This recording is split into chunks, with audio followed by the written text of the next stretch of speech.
Check it out. Microphone. So I heard all of the critique on my last video, which, by the way, thank you all so much for watching it and giving it so much attention. I'm happy that the message of that video ultimately got out, which was how to practice better and how to deal with things that are maybe getting in the way of your progression, how to deal with plateauing, etc., etc.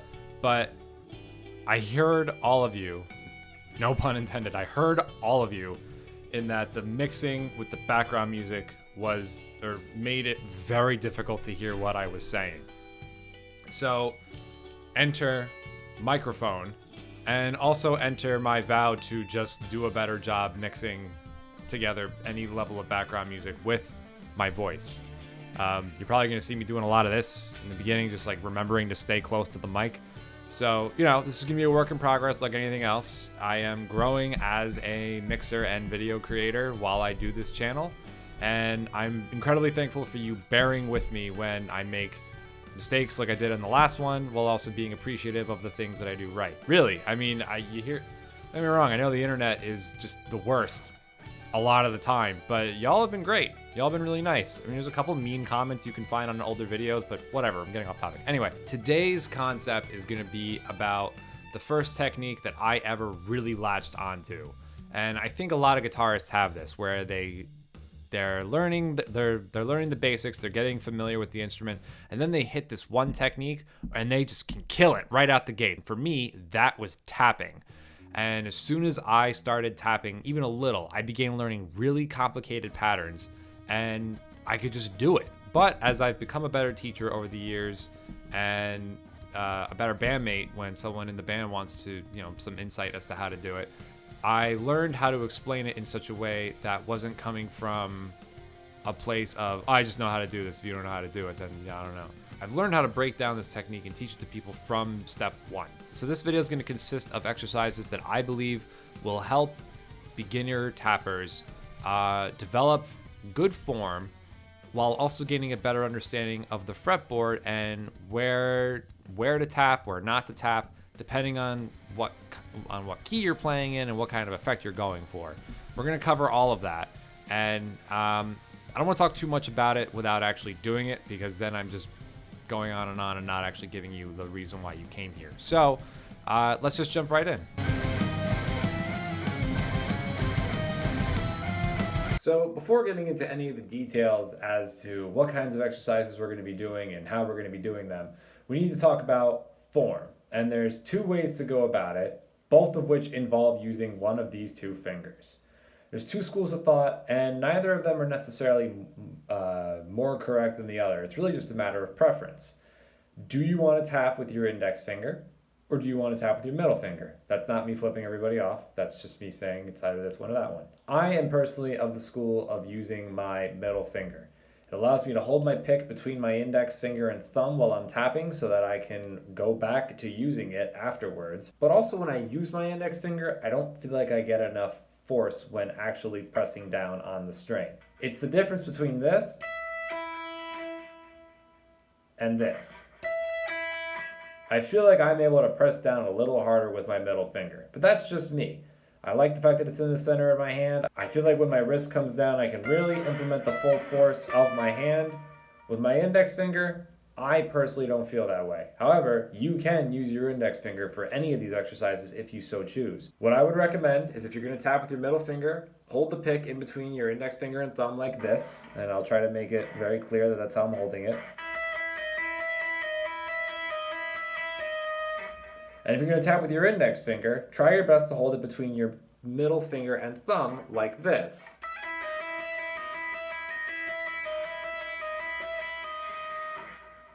Switching back might be a little bit more difficult, but really, it's on you. I've seen some people who, when they're tapping, they roll it up into their thumb and they go like this.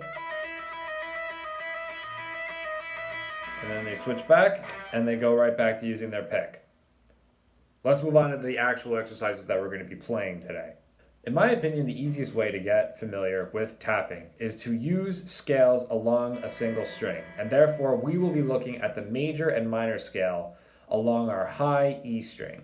The patterns that we'll be following along our individual strings will be the same no matter what string you're on. So if you'd like to play your minor scale all along your high E string, you'll be starting with an open E and ending at the 12th fret. And the positions will be this: open, 2, 3, 5, 7, 8, 10, 12. To do the major scale, you'll be going open, 2, 4, 5, 7, 9, 11, 12. So for minor, it will sound like, and for major, it will sound like.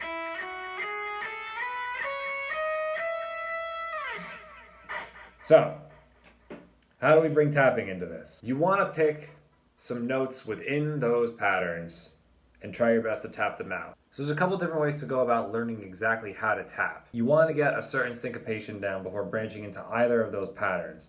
So let's go ahead and take the finger we're going to tap with. In this case, for me, it'll be my middle finger, and tap down on the 12th fret of the high E string. Once you've made contact, pull off. So far, you have 2 out of 3 steps of a basic tap. To bring your left hand into it, you want to select a note on the other side of the fretboard and connect them. So you'll tap on with your middle finger on your right hand, pull off to the open string, hammer on, in this case to the 5th fret on the high string, and then bring your middle finger back to the 12th. Remove your left hand while it's tapped on, pull off, hammer on. And you want to build that motion.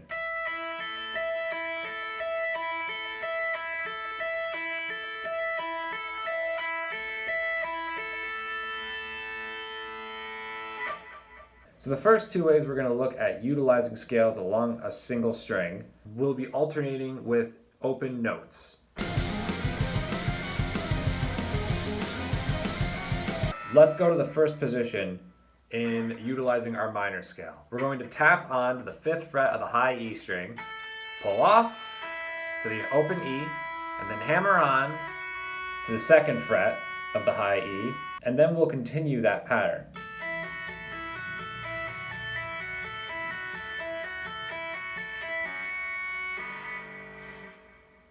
Then we're going to move up. We're going to go to the 7th fret on the high E with our right hand and to the 3rd fret on the high E with our left hand. And we'll continue the same syncopation.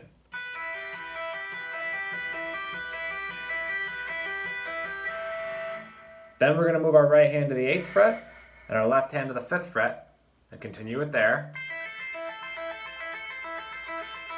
By the way, if you think I'm going too fast, go ahead and pause the video and play the pattern slowly. You don't have to play it along with me. The tabs are written below so that you can work on these at your own pace. Moving on, we'll bring our right hand to the 10th fret and our left hand to the 7th fret, and we'll continue that pattern.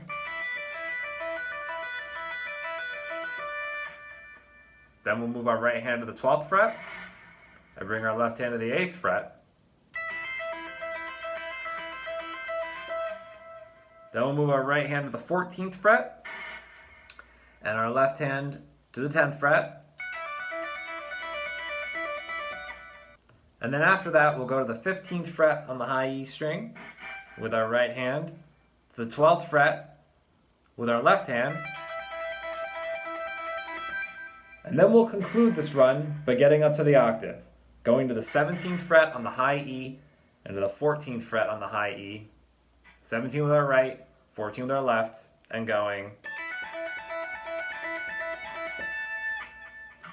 So very slowly, that's 5 with your right, 2 with your left, 7 with your right, 3 with your left, 8 with your right, and 5 with your left, 10 with your right and 7 with your left, 12 with your right and 8 with your left, 14 with your right, and 10 with your left. 15 with your right, and 12 with your left. 17 with your right, and 14 with your left. Now the great thing about this pattern is that it will work across all the strings. So if you don't feel like doing it on your high E string, you can do it on your B string in the exact same positions.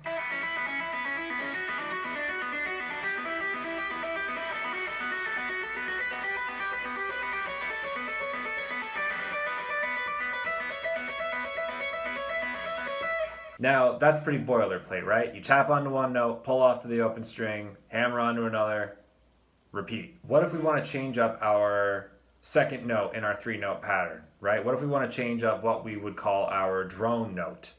Well, that is when you're going to have to start using 2 fingers on your left hand.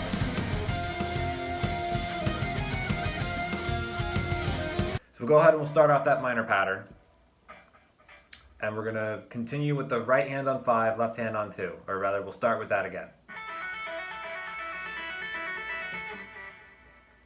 Now, what we're going to do next, move our right hand up to 7, but we're going to hold down the 2nd fret. And instead of hammering onto the 2nd fret, we're going to hammer on to the 3rd fret. So we'll be tapping onto the 7th fret with our right hand, pulling off to the 2nd fret this time, hammering onto the 3rd with our left. Immediately, you have a pattern that evolves much quicker. It goes from 5 and 2 to 7, 2, and 3. So after that, we're going to go to the 8th fret on our high E string, move our index finger up to the 3rd fret, and we'll be tapping onto the 8th, pulling off to the 3rd, and hammering onto the 5th.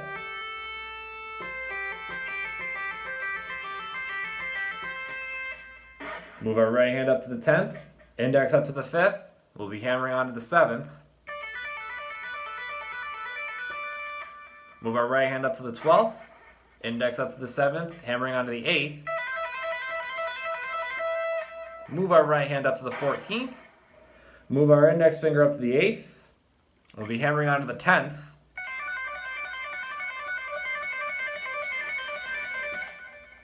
Move our right hand up to the 15th, move our left hand up to the 10th, and we'll be hammering onto the 12th.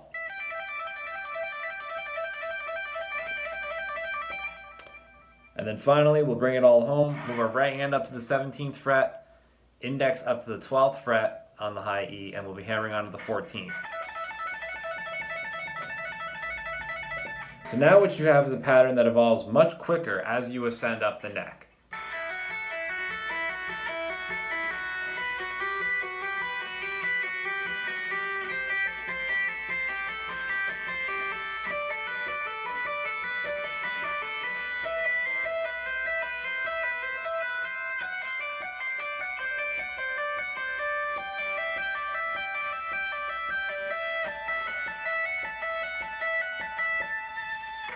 Now that's us exploring the minor scale along just one string.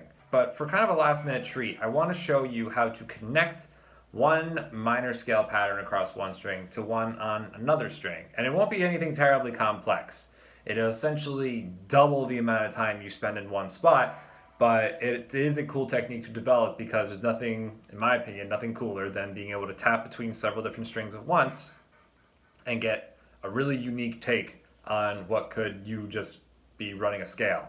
You're instead expanding on that scale, really however you so choose. But anyway, we are going to go ahead and do the 5 open 2 pattern on our B string. We're going to do it one time. Then while holding down the 2nd fret on the B string, we're going to hammer on to the 5th fret of the high E, pull off, then hammer on to the 2nd fret of the high E. And we're going to go back and forth between the two, slowly but surely.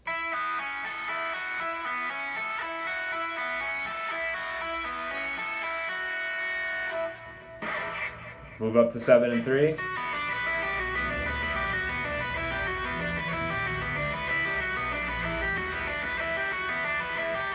Move up to 8 and 5.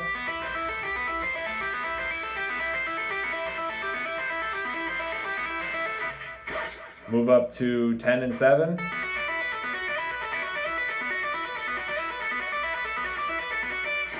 $12 and 8.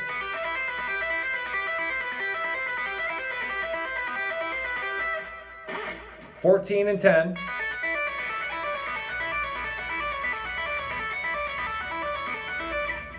That one sounds particularly cool, in my opinion. 15 and 12.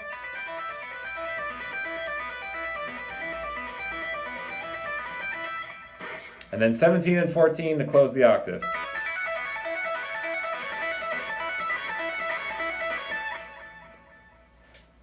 Going back over that, if we wanted to integrate our means of changing the drone note, we'll start with 5 and 2 again.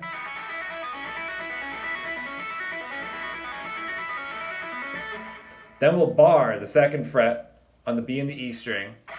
Move our right hand up to the 7th fret, and we'll be hammering onto the 3rd fret of both the B and the E string one at a time.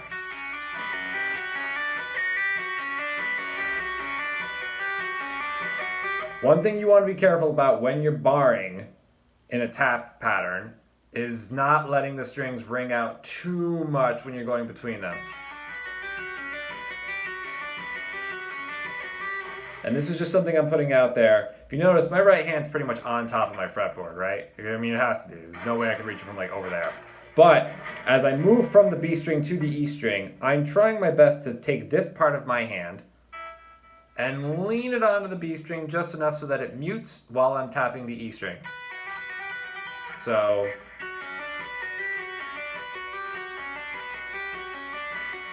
that can be a little difficult to maintain when you're going crazy fast, but if you work at it at a slow pace, you'll kind of naturally move down the neck as you tap across several strings. Similar to what we talked about in the sweep picking tutorial, where you had to use a similar part, where you had to use pretty much the same part of your hand to mute the strings as you were going down. But this is a tapping video.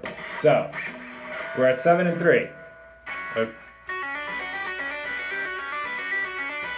Now, right hand on the 8th fret, left hand barring the 3rd fret on the B and the E while hammering onto the 5th fret with our ring finger. Move both positions up a whole step, so your right hand will be on the 10th, your index finger will be barring the 5th, and you'll be hammering onto the 7th fret of the B and the E.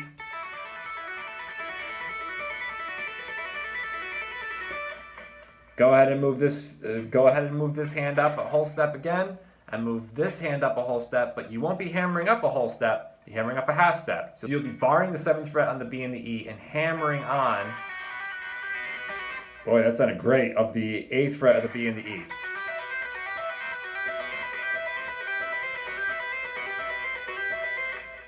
Then you're going to move this hand up a whole step, this hand, the right hand, and then move your left hand up to the 8th fret. You'll be hammering onto the 10th.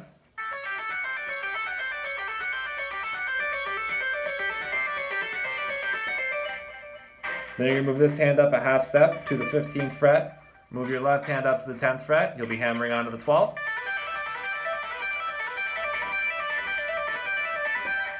Then you'll be moving your right hand up to the 17th fret, your left hand up to the 12th, and hammering onto the 14th for this.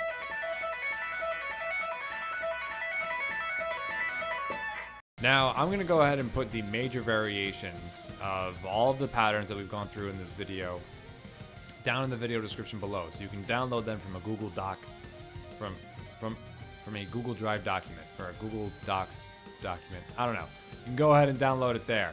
I wanted to cover them all in this video, but we probably would have been here for like half an hour. And while I could talk about tapping for way longer than half an hour, we all got things to do.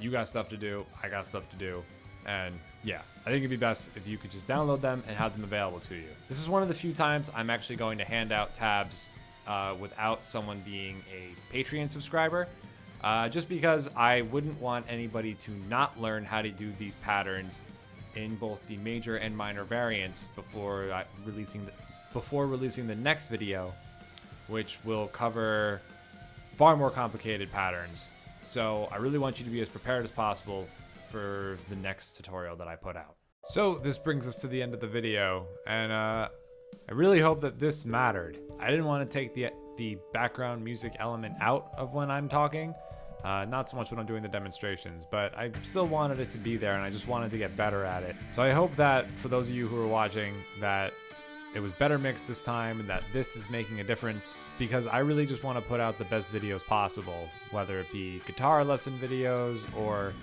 covers or eventually originals. Don't quote me on that. So with all that said, please like the video and subscribe to the channel for more content like this in the future. And if you want to have a more direct say as to what type of material I put out, you head on over to my Patreon at patreon.com/DaveMuto, where I have some wonderful people who help me out every month to put these videos out there and to help spread them around the internet and pull in wonderful viewers like you every month when I release them. Because that's when I release them. Every month. Yeah. And if, please let me know what you think in the comments. If it was easier to hear everything in this video, let me know. If you think I could do a better job at mixing, give me some pointers. Each video is going to get better and better, but I do hope that this video was at least helpful in helping you learn how to tap. And yeah.